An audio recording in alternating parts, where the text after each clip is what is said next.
Hi guys, it's Hugo and welcome back to another video. Today I'll be doing my review for Everyone is Lying by Shari Lapena. I have a book by this author, which is The Couple Next Door, and I haven't read it yet, but I heard it's very good. So when I was browsing through my audiobooks and I saw that I had Shari Lapena Everyone is Lying, I was like, maybe I'll give it a try. And I decided to pick it up the book.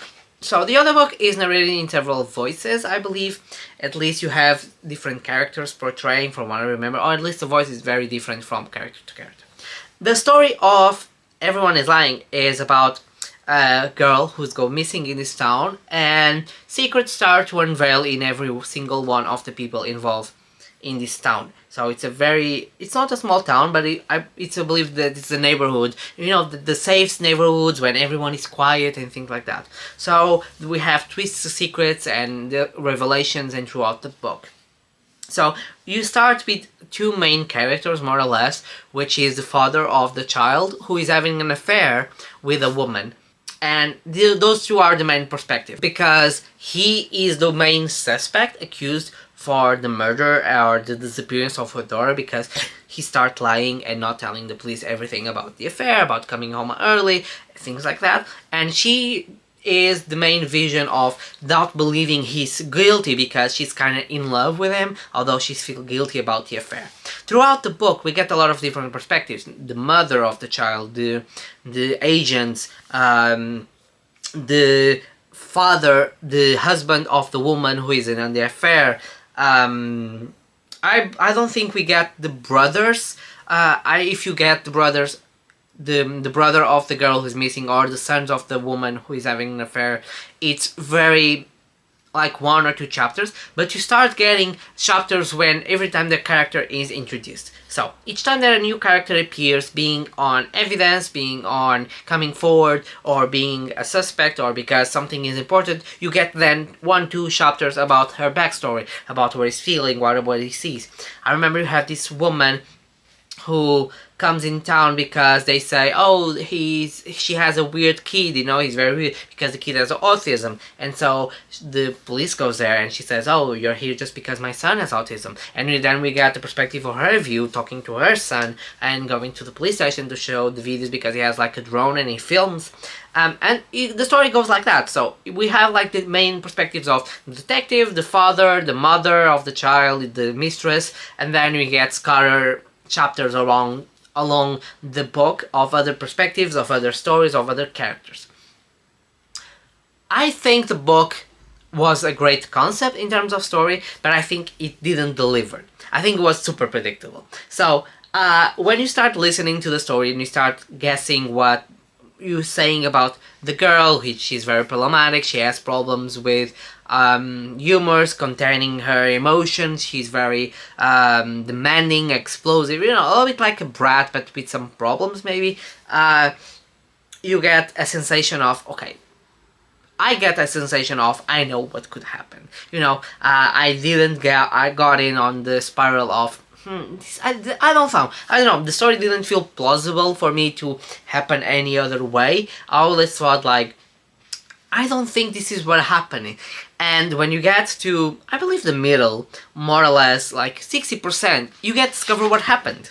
So it's not even the shocking revelation in the end, it's like in the middle you know what happened. And I was like, yeah, nothing that I was not expecting it. Like, I called that because it's what would happen, it doesn't add up all the other plots that you could think on the girl disappearing, like she's being kidnapped, or the father murdered and she's trying to hide the body, things like that, or the brother, or the friend, or the guy from next door, he's having a miserable relationship or something like that, or a professor, all of that sounds a little bit like, okay, it's plausible for this type of books, but I didn't feel like it was plausible for that characters or that stories. I was like, I didn't convince me, there was something like, I don't know if it was correct or not. So when the revelation came, and I was like, yep, I saw that. So it was a little bit disappointing, yes. I was like, I wanted more. I wanted more love. I wanted more suspense on that. So when you get that revelation, you are like, okay, what else? So because I thought that was the big plot of the book, and then you continue to persist, and I was like, because until then you are guessing what would happen, so it was open. As soon as you know what happened, I was like, yeah, this is not going on that direction that she's trying to imply, or she's trying to pose as, oh, this could happen, you know. I was like, no, it would make a lot of sense. So I believe this is what happened. So when the story continues to evolve till the end, I was like, okay, I just want to know what happens in the end, because it's not shocking. And even in the last scenes, I was like, this is what's gonna happen. And I was listening, I was like, you know, there's a lot of easy answers for that. You know, you could get away with it, and the story ends like, it's the theme, everyone is lying, and that's the theme. But I was like, if I was recommending that book, it's meh. I didn't got a suspense at the beginning, the affair and everything, the lines into, because even if you say, oh, because you touch a lot of characters, they start connecting, it didn't connect that much. You know, you heard a little bit, and I think the problem was you heard them once, and then you heard in the middle, and then you don't remember what they were until you see some specific of the sons they had, or the daughters, or, you know, start connecting some dots, or like, oh, you are this person. Because besides that, I think the story was very just focused on some characters. It didn't have a lot of secrets to everyone is lying. I hoped it would have more connections, you know, like every character would be connected and twisted, you know. You could you could make a web of lies, you make like a web of constraints about it. And I think it was a missed opportunity. The end was like, the revelation was like, okay, we get it. That's what I was hoping would happen, because the other one didn't feel plausible to me. So yeah, I'm disappointed. Yes, I'm very disappointed with this one, because I have high expectations, especially because a lot of people like Shari Lapena. And I believe this book has a lot of good quotation. So it has a 3.86 in 65,000 reviews, and for me it's just meh. It's like not bad, it's not horrible, it's not poorly written. No, the characters are interesting, the story is engaging, but in terms of twists and for a thriller, it's not good. So I'll probably sit on the middle of 3 stars, because it's not something that I would say it's mind-blowing, or it's super great to be a 4-star and just in the end it lagged, or in the beginning it's slow. No, it was not mysterious enough for me. It was not curious enough. I think there was a lot of lost opportunities in this web of lies. It could have happened with the character, with everything. So yeah, I think I still have The Couple Next Door, which I heard is very good.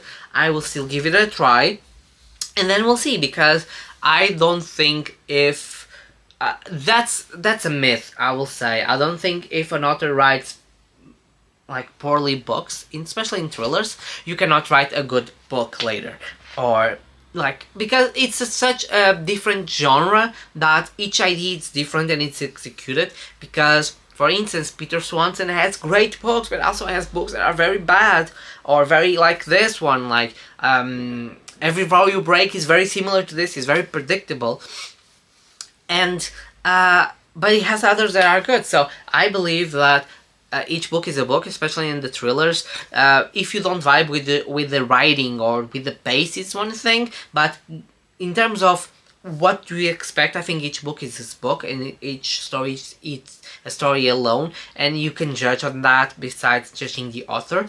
So yeah, I will still give Shari Lapena chances until I see that if like 5 of her books are all the same, or I have very bad aim, or it's not for me, and that's it. If I couldn't find anyone that is good. So guys, I hope you guys enjoyed this review for Everyone is Lying by Shari Lapena. Tell me in the comments if you read any of her books, which ones do you recommend for good thrillers by her or by other author. I would love to hear your opinions. I try to post a list once a week on Tuesdays, Thursdays, or Sundays. I have my live reading sprints on Fridays, and I have my book club speak I have my book clubs down below if you want to join the Discord servers, as well as my Ko-fi, my affiliate links, and my wishlist if you want to support this channel. I hope you guys enjoy it, and I see you guys on my next video, okay? Like.